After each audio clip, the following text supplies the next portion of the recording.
भगवान परशुराम जी की दिव्य गाथा। भगवान परशुराम विष्णु के छठे अवतार माने जाते हैं।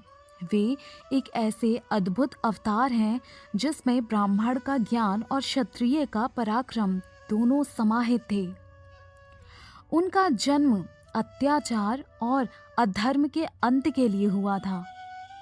प्राचीन समय में महर्षि जमदग्नि और माता रेणुका के घर एक तेजस्वी पुत्र का जन्म हुआ। उनका नाम रखा गया राम।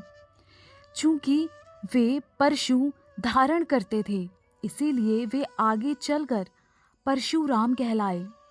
बचपन से ही वे अत्यंत तेजस्वी, आज्ञाकारी और तपस्वी थे। उन्होंने भगवान शिव की कठोर तपस्या की और प्रसन्न होकर शिव जी ने उन्हें दिव्य परशु और अद्भुत युद्ध कला का वरदान दिया। उस समय पृथ्वी पर कई क्षत्रिय राजा अहंकारी और अत्याचारी हो चुके थे। उनमें सबसे शक्तिशाली था सहस्त्रबाहु अर्जुन। उसके 1000 भुजाएं थीं और वह अपने बल पर गर्व करता था। एक दिन वह अपने सैनिकों सहित महर्षि जमदग्नि के आश्रम पहुंचा।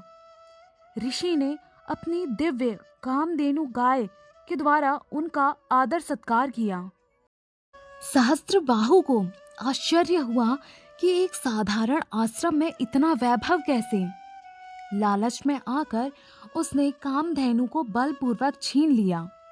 जब परशुराम को यह समाचार मिला तो उनका क्रोध भड़क उठा। वे तुरंत वहां पहुंचे और अकेले ही सहस्त्रबाहु की विशाल सेना का सामना किया। अपने दिव्य परशु से उन्होंने सहस्त्रबाहु का वध कर दिया और कामधेनु को वापस ले आए। लेकिन कहानी यहीं समाप्त नहीं होती। सहस्त्रबाहु के पुत्रों ने प्रतिशोध में महर्षि जमदग्नि की हत्या कर दी।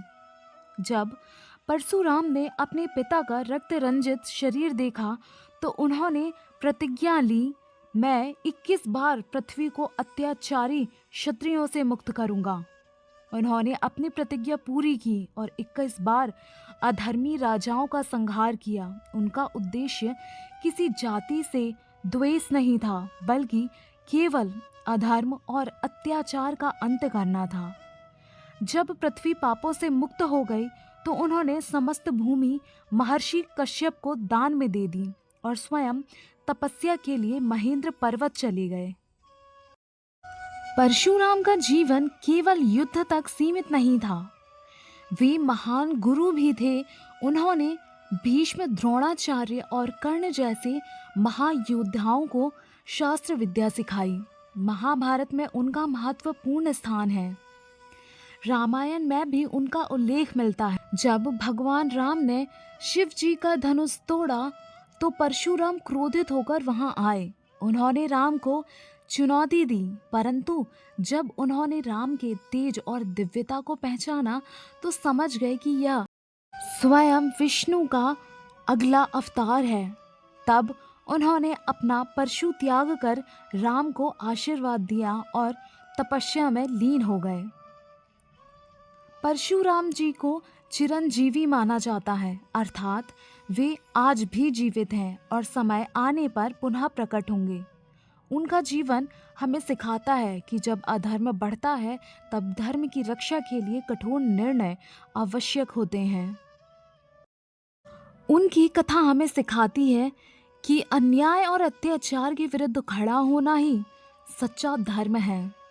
शक्ति का उपयोग केवल धर्म की रक्षा के लिए होना चाहिए।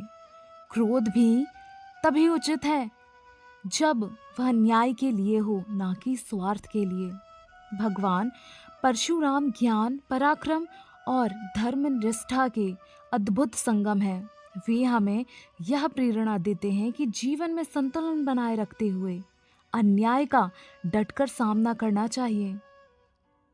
राधे राधे।